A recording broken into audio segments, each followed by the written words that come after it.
Hi there, welcome to my channel. This week I'm going to be going over the Smashbox Cover Shot Eye Palette in the palette Golden Hour. So this is what the palette looks like. This is the purple one. And this is what the packaging looks like. So you can see like the palette will fit perfectly in there. And then you have the shade names on the top of the palette right there. And then on the back you have the shades of the palette. So this is what the inside of the palette looks like. There is a mirror.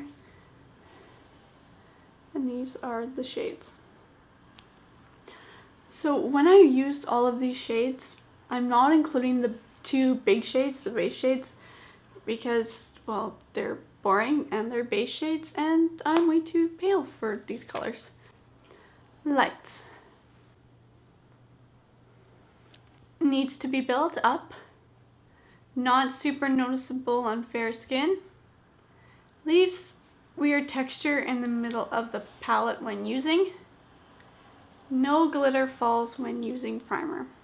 Hotline. Needs to be built up. Glitter falls, so you should wear eyeshadow primer. Leaves weird texture thing after using.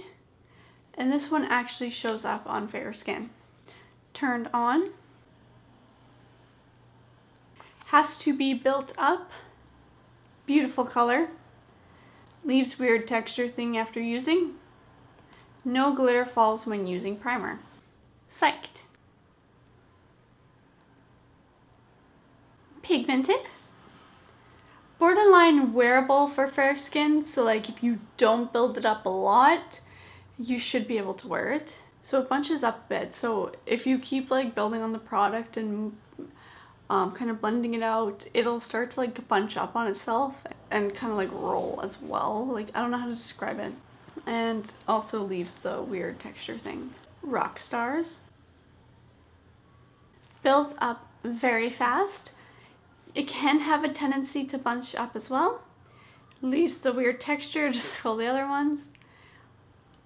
I have not worn this color on my eyes because it's not super wearable, but so I can't really tell you how glittery it is and how much fallout there is, but it is quite a pretty color for purple, and I'm not one to wear purples, and there are flecks of glitter, so if you don't really like the glitteriness, probably not gonna like that color.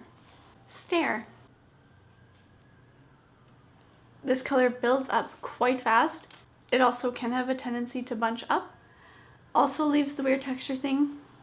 Can be made wearable on fair skin if not built up so much.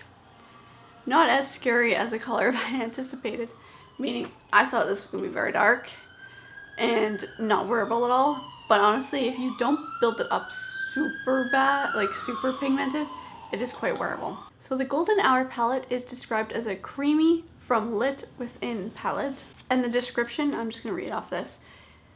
This palette finishes range from matte to sparkle, and the sultry golden shades are rich and creamy, so you can blend and build a custom smolder.